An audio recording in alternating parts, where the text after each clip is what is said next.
열왕기하 4장 8절에서 37절까지 엘리사와 수넴 여인의 두 가지 기적의 역사인데요. 우리 같이 한번 내용을 생각하시면서 우리 교독으로 읽도록 하겠습니다. 열왕기하 4장 8절에서 37절까지 우리 천천히 교독으로 읽을게요. 8절 제가 먼저 읽겠습니다. 하루는 엘리사가 수넴에 이르렀더니 거기에 한 귀한 여인이 그를 간권하여 음식을 먹게 하였으므로 엘리사가 그곳을 지날 때마다 음식을 먹으러 그리로 들어갔더라. 여인이 그의 남편에게 이르되 항상 우리를 지나가는 이 사람은 하나님의 거룩한 사람인 줄을 내가 아노니 청하건대 우리가 그를 위하여 작은 방을 담 위에 만들고 침상과 책상과 의자와 촛대를 두사이다. 그가 우리에게 이르면 거기에 머물리다 하였더라. 하루는 엘리사가 거기에 이르러 그 방에 들어가 누웠더니 자기 사환 게하시에게 이르되 이 수넴 여인을 불러오라 하니 곧 여인을 부르매 여인이 그 앞에 선지라. 엘리사가 자기 사환에게 이르되 너는 그에게 이르라. 내가 이같이 우리를 위하여 세심한 배려를 하는도다. 내가 너를 위하여 무엇을 하랴. 왕에게나 사령관에게 무슨 구할 것이 있느냐 하니 여인이 이르되 나는 내 백성 중에 거주하나이다 하니라. 엘리사가 이르되 그러면 그를 위하여 무엇을 하여야 할까 하니 게하시가 대답하되 참으로 이 여인은 아들이 없고 그 남편은 늙었나이다 하니 이르되 다시 부르라 하여 부르매 여인이 문에 서니라.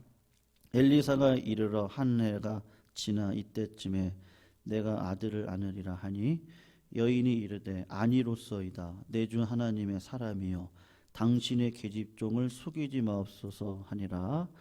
여인이 과연 잉태하여 한 해가 지나 이때쯤에 엘리사가 여인에게 말한 대로 아들을 낳았더라.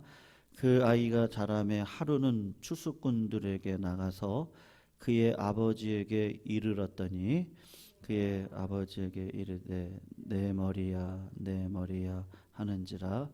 그의 아버지가 사환에게 말하여 그의 어머니에게로 데려가라 하매 곧 어머니에게로 데려갔더니 낮까지 어머니 무릎에 앉아 있다가 죽은지라.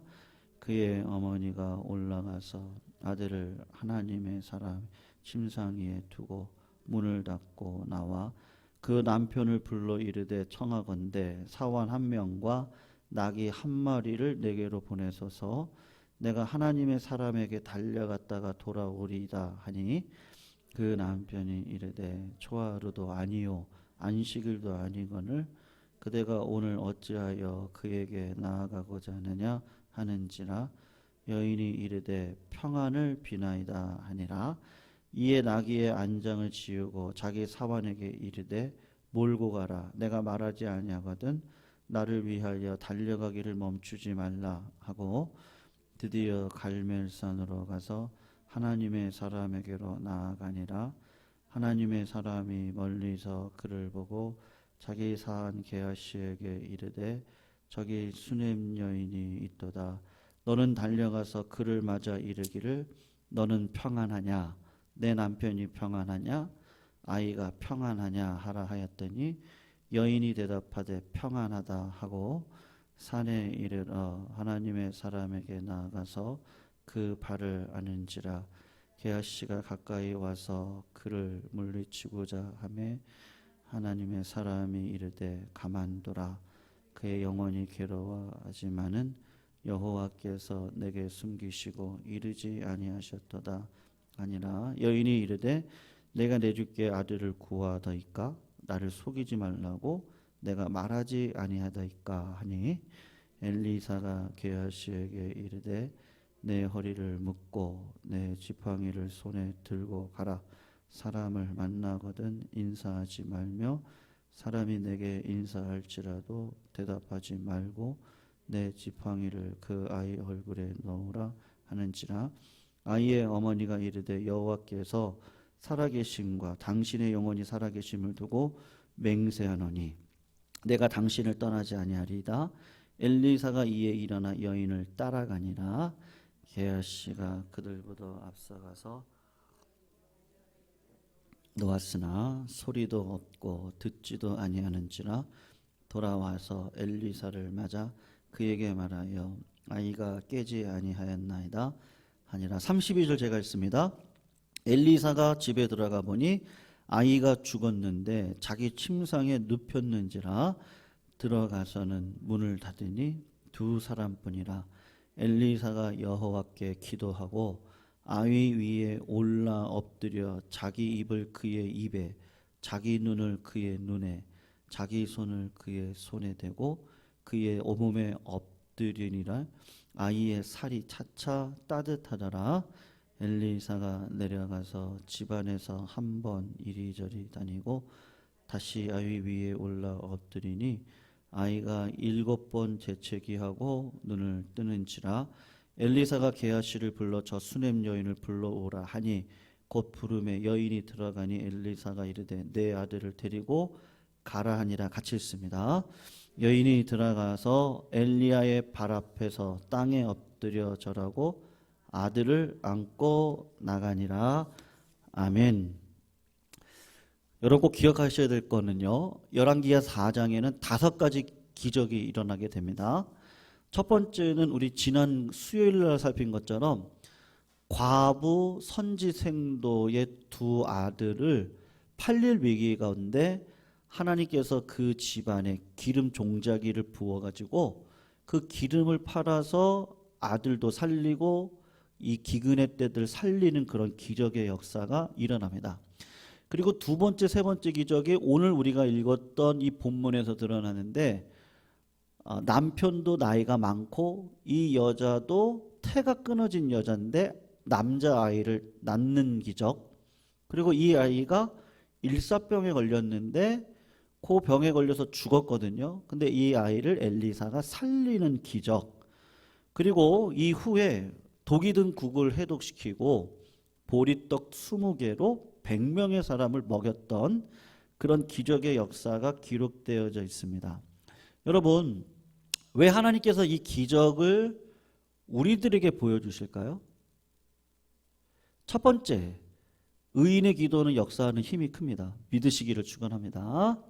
그리고 하나님께서 뜻하시고 사명을 주실 때는 살려주시죠. 네, 그러니까 하나님이 뭔가를 행하실 때 기적을 저희들한테 주시거든요. 그러니까 기적은 멀리 있는 것이 아닌데 기적의 이유가 있어요. 오늘 엘리사와 수넴 여인을 통해서 우리가 알 수 있거든요. 첫 번째는 뭐냐면 우리 신앙이라는 게요, 여러분, 하나님을 사랑합니다. 맞죠? 그러니까 하나님이 우리를 사랑하죠? 그것도 맞아요. 그러면 하나님의 기적의 역사는 어떻게 일어나요? 사랑과의 관계 속에서 일어나게 되어져 있습니다. 특별히 어떤 사람들을 통해서 일어나죠? 하나님을 경외하는 종들을 통해서. 여기서 뭐 엘리사다 이렇게 얘기할 때 꼭 목회자를 지칭한다고 보지 마시기를 바래요. 물론 목회자를 이렇게 존중히 하고 사랑하고 뭐 이건 뭐 기본입니다. 그런데 요거 말고 그냥 이 기적의 역사는 하나님을 사랑하면 이웃을 사랑하는 관계 속에서 하나님이 기적을 끌어가시지 하나님 앞에 뭐라고 할까요? 독대하는 신앙이라고 할까? 이게 필요하긴 한데 여기서 기적이 일어나지는 않습니다. 그래서 오늘 본문을 한번 8절에서 10절을 보시면 하나님께서 기적을 일으키실 때 꼭 사람을 선대하는, 그러니까 사람과의 관계를 통해서 하나님이 기적을 베푸시지 그것이 없는 가운데서 기적은 일어나지 않거든요. 그래서 8절에서 10절을 다시 한번 천천히 한번 읽어봐요. 그 수넴 여인이 엘리사 하나님의 종에게 어떻게 선대를 했나, 그걸 생각하시면서 천천히 한번 읽어봅니다. 시작. 하루는 엘리사가 수넴에 이르렀더니 거기에 한 귀한 여인이 그를 간건하여 음식을 먹게 하였으므로 엘리사가 그곳을 지날 때마다 음식을 먹으러 그리로 들어갔더라. 여인이 그의 남편에게 이르되 항상 우리를 지나가는 이 사람은 하나님의 거룩한 사람인 줄을 내가 아노니 청하건대 우리가 그를 위하여 작은 방을 담 위에 만들고 침상과 책상과 의제와 촛대를 두사이다. 그가 우리에게 이르면 거기에 머물리다 하였더라. 아멘. 여러분, 엘리사는 어디에 머물어요? 요 수넴이라고 하는 지역에서 40km 떨어져 있는 갈멜산에 머물고 있어요. 그런데 요 엘리야가 사마리아를 왕래할 때 지나가는 통로가 어디냐면 요 수넴이라고 하는 곳입니다. 근데 오늘 이 수넴 여인을 가리켜서 뭐라고 얘기했냐면 귀한 여인이다, 그렇게 이야기를 하거든요. 귀한 여인이 어떤 여인일까? 요거를 잘 해석을 해야 되는데 영어 성경을 보면 뭐라고 말을 하냐? 그러니까 well-to-do woman, 그리고 어떤 본문은 great woman, 어떤 본문은 prominent woman, 이렇게 얘기를 하거든요. 그러니까 이 여인이 부유한데 그 부유함을 가지고 이웃에게 사랑을 베푸는, 그래서 prominent, 명성을 얻고 있는 여인, 그런 의미예요. 그래서 이 여인이 누가 보기에도 도르가 같은 여인 있잖아요. 도르가 같은 여인. 하나님을 귀하게 섬기면서 또 이웃을 섬기는 일에 부족함이 없는 그런 위대한 여인을 이야기를 하고 있는 거거든요. 그런데 이 여인이, 여러분 그렇습니다. 그러니까 어떤 분들을 이렇게 보면 이렇게 섬기는 은사가 있으시죠. 그러니까 섬길 때 이분이 한 분만 잘 섬깁니까? 그러면 그렇지가 않아요. 한 분을 섬기는 걸 보면 이분이 어떤 인생을 살아가는지 아는데 또 다른 사람을 또 잘 섬기세요. 이게 특징이더라고요. 제가 보니까. 예, 그러니까 늘 어떤 마음이냐, 긍휼한 마음이 있으세요. 그러니까 이것도 은사거든요, 사실은. 그래서 이 권사님께서, 뭐 우리 교회는 아니고 제가 섬겼던 교회에서 한 권사님이 정말로 잘 섬기시는 분이세요. 근데 또 기도는 오래 못 하세요. 저한테 오셔가지고 그래요. 제가 섬기는 건 잘하겠는데 목사님 기도는요 한 15분 하면 막 몸이 근질근질 하다는 거예요. 그래가지고 나간대요. 그냥 막 그 얘기를 하시더라고요. 그래서 그냥 권사님 그냥 섬기는 은사를 기도처럼 하세요. 그냥 이제 제가 이렇게 말씀을 드렸는데, 그분의 특징이 뭐냐? 그냥 두루두루예요. 두루두루. 그러니까 이 수렘 여인이 또 그런 분이었던 것 같아요. 두루두루 섬겼는데 그 섬기다 보니까 우리 집 앞을 하나님의 종 엘리사가 지나가니까 그냥 또 섬기고 싶은 거죠. 그래서 옥상 쪽에다 담을 만들고 조그만 다락방 하나를 만들어서 되게 섬세하게 해놔요. 오고 가는 길이 피곤할 테니까 침대도 마련해주고, 그리고 이분이 하나님의 종이니까 말씀을 공부하는 분이겠지 않겠어요? 그러니까 말씀을 묵상할 수 있도록 책상도 갖다 놓고, 또 밤에 지나갈 수도 있지 않겠어요? 그러니까 촛대도 갖다 놓고 의자도 갖다 놓고 그렇게 해서 편히 쉬도록 했던 것이거든요. 여러분 왜 옥상에다가 만들었겠어요? 내시를 통한 1층 자기 집을 통하지 않고 그냥 바로 외부에서 올라갈 수 있도록 이렇게 배려를 하는 거죠. 여러분 왜 수넴 여인이 하나님의 사람을 선대하죠? 이유는 딱 하나예요. 그게 뭐냐 하면 저분은 하나님의 종이기 때문이라는 겁니다. 수넴 여인의 마음의 초점은 뭐냐? 그 사람이 아니고 하나님이 기름 부으신 자를 내가 선대하는 것은 마땅한 나의 도리다라고 하는 뜻이에요. 그러니까 사람을 본 거예요? 하나님을 본 거예요? 하나님을 본 거죠. 우리가 착각을 하는 게 있는데, 하나님을 직통계시로 섬기는 걸 자꾸 이렇게 뭐라고 해야 돼요? 이게 그런 분들의 특징이 뭐예요? 제가 좀 답답할 때가 많거든요. 관계를 못 하세요. 동감을 못 하세요. 하나님하고 직통으로 막 계시를 받고 본인은 그렇게 하신대요. 그런데 그 이웃을 돌보는 이게 너무 약하세요. 동감을 못 하시고 그러시거든요. 여러분, 이 수냄 여인이 하나님과의 관계가 올바르다는 것을 지금 뭐로 증명하고 있어요? 이웃사랑의 관계 속에서 증명하고 있어요. 이게 중요합니다. 하나님의 음성을 들을 수 있죠. 꿈꿀 수 있죠. 근데 그건 역사적인 현실 속에서 이루어지도록 하나님이 나에게 주신 어떻게 보면 방편일 따름이고요. 그걸 이뤄가는 과정은 반드시 어떤 과정을 지나가요? 내가 똑같습니다. 여러분, 십자가를 지셔야 돼요. 나를 부인하셔야 돼요. 너무 직통, 하나님이 나에게 이렇게 말씀하셨어요. 여러분, 주변에서 인정을 하지 않아요. 그럼 그분이 하나님의 음성을 들은 거예요? 아닌 거예요? 아닐 가능성이 많아요. 주변에서 인정이 없으면 그런 가능성이 없는 거예요. 저는요, 섬기기를 잘하는 사람이에요. 말은 막 그렇게 하세요. 근데 주변에서 보면 주변 분들이 그냥 알죠? 그렇게 말할 때 주변 사람들이 말들을 안 해요. 말해봤자 또 싸우니까.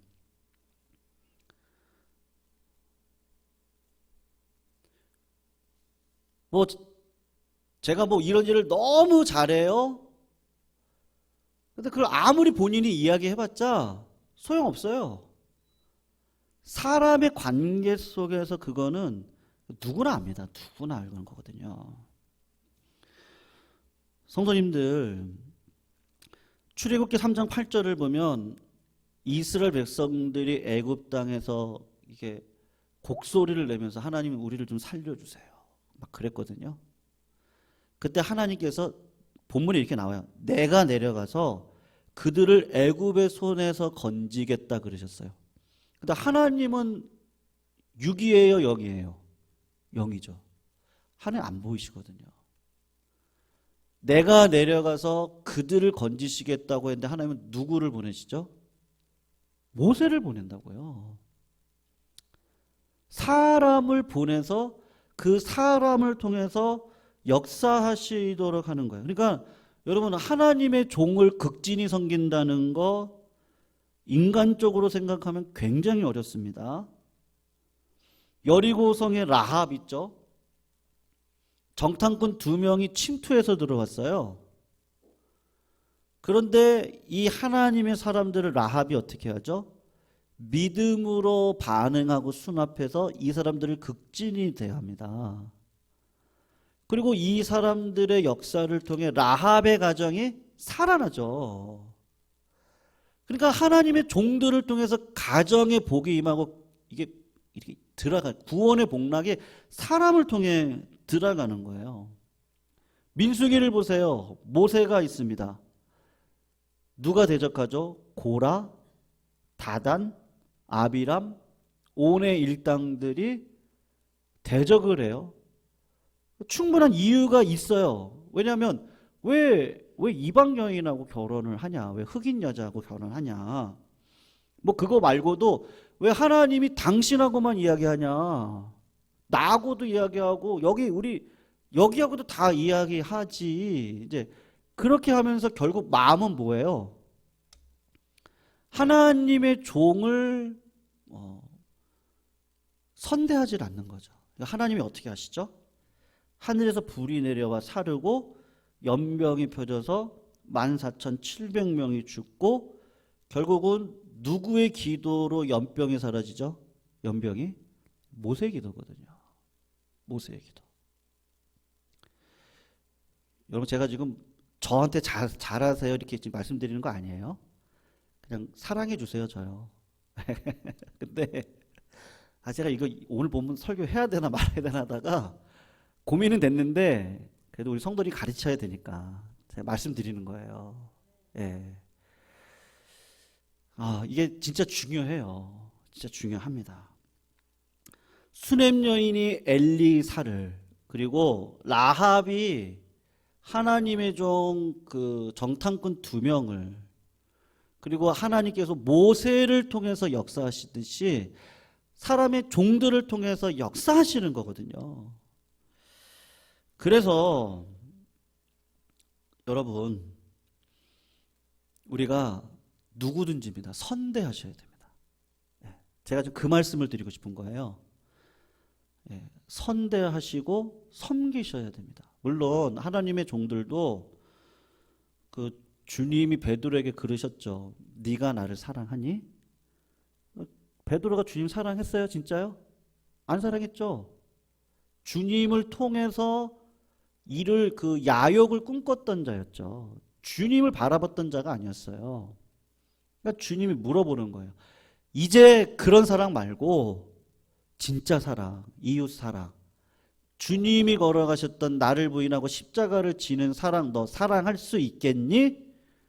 그랬더니 주님이 아시잖아요. 내 양떼를 먹여라. 또 물어봐요. 네가 나를 정녕 사랑하느냐? 주님이 아시지 않습니까? 네 양떼를 먹여라.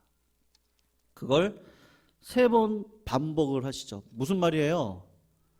하나님의 종들도 하나님을 바라보면서 70번씩 7번이라도 사랑하는 겁니다. 그리고 하나님의 종을 선대하는 우리들도 똑같은 마음이죠. 하나님을 바라보고 선대를 하는 거죠. 그래서 이건 불변의 법칙인데요. 신앙생활이 성숙할수록 어떻습니까? 관계가 좋아요. 이건 불변의 법칙입니다. 신앙생활이 미성숙하신 분들의 특징이 뭐죠? 자꾸 직통계시를 받으시려고 그러세요. 그리고 뭐라고 하죠? 나는 하나님이 나에게는 이런 음성을 주셨고 이런 직통계시를 주셔서 하나님이 나를 이렇게 사랑해. 여기 머물러 계세요.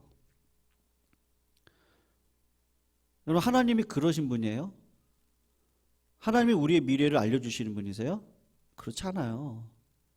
하루하루를 믿음으로 살아갈 때 예측 가능한 삶을 살아가도록 우리를 이끌어 가시는데 그게 뭐예요? 이웃 사랑하시면 여러분 복 받아요. 믿으시기를 주의 이름으로 축원합니다. 이웃 사랑하면 복 받으세요. 관계가 열리면요. 여러분 나이가 들수록 뭐죠?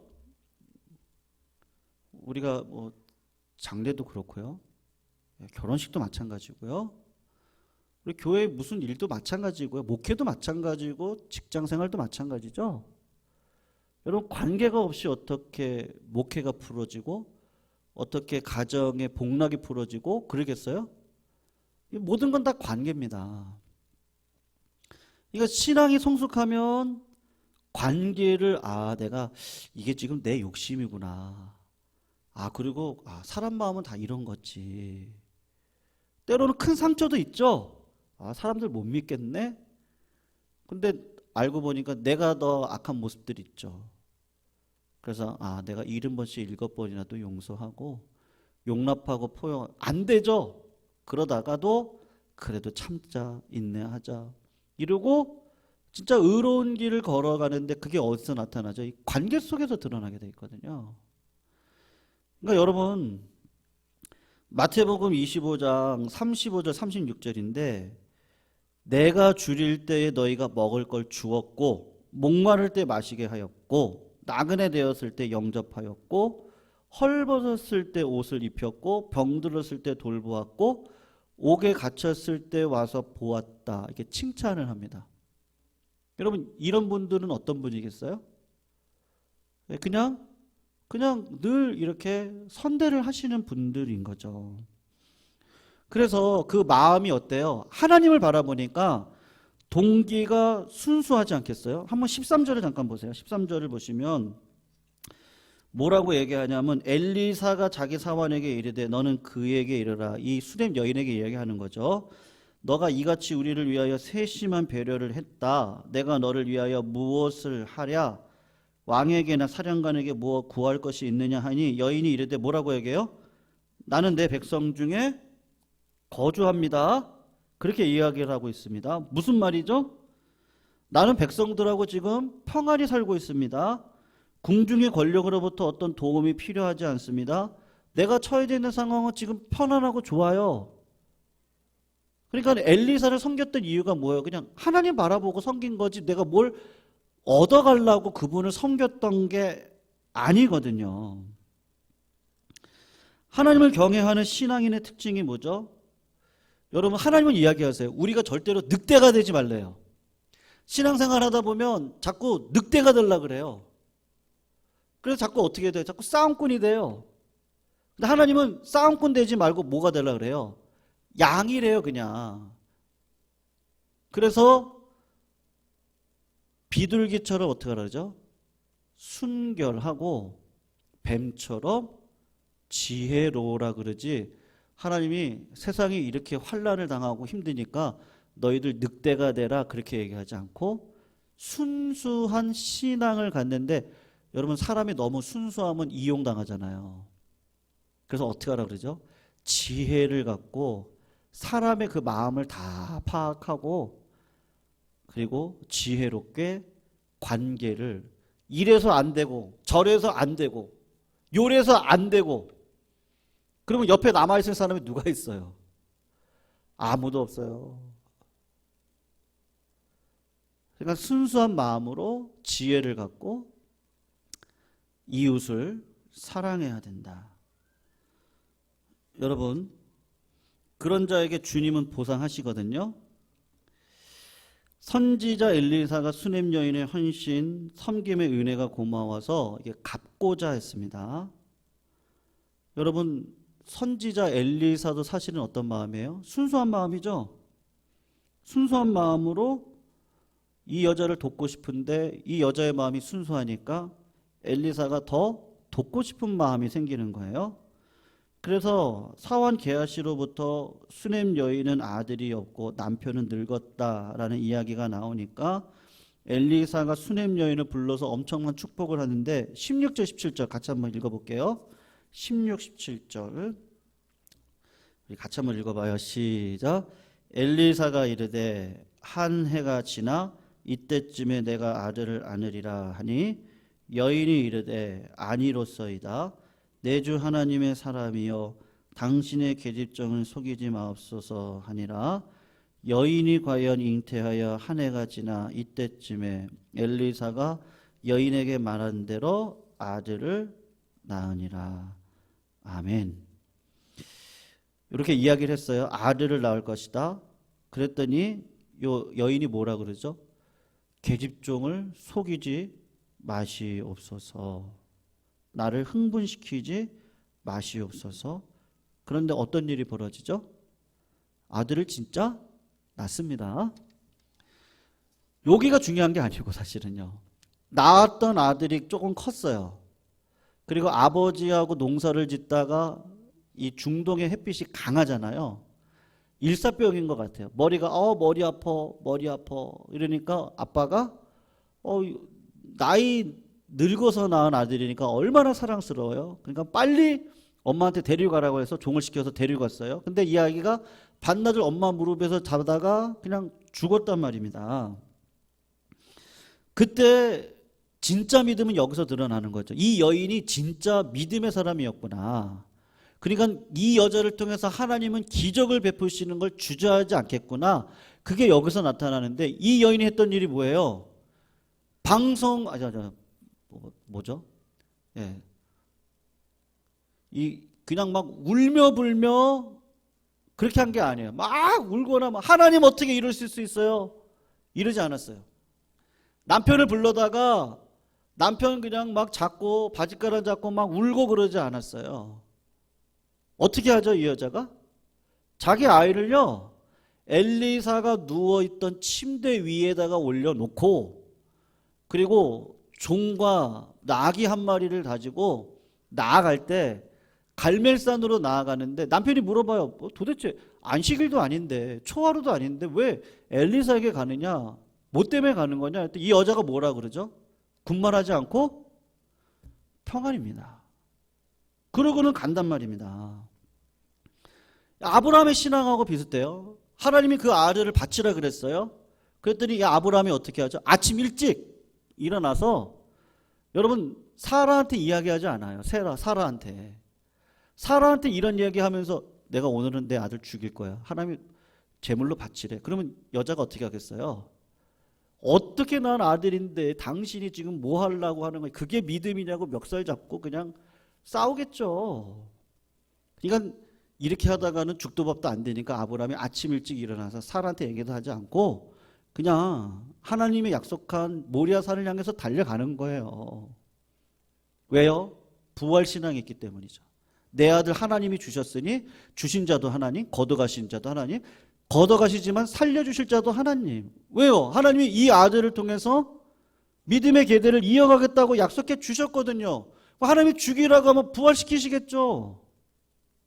확고한 믿음을 가지고 하나님 앞에 나아갔듯 이 수넴 여인이 남편에게 울고불고하고 하나님 어때? 이렇게 하지 않고 엘리사에게 직접 달려가서 평안이다 얘기를 하는 거예요. 그러니까 여러분, 하나님은요 그냥 역사하시는 법이 없어요.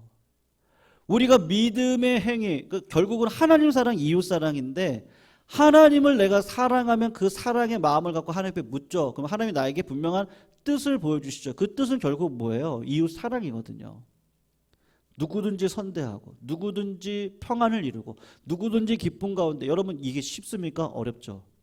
누구든지 오래 참고, 이게 쉽지 않거든요. 근데 이걸 이뤄가는 관계 속에서 하나님이 어떤 역사를, 하나님이 살아계심을 보여주시는데, 오늘 이 가정에게는 아들의 역사가 일어나는데 엘리사가 어떻게 해요?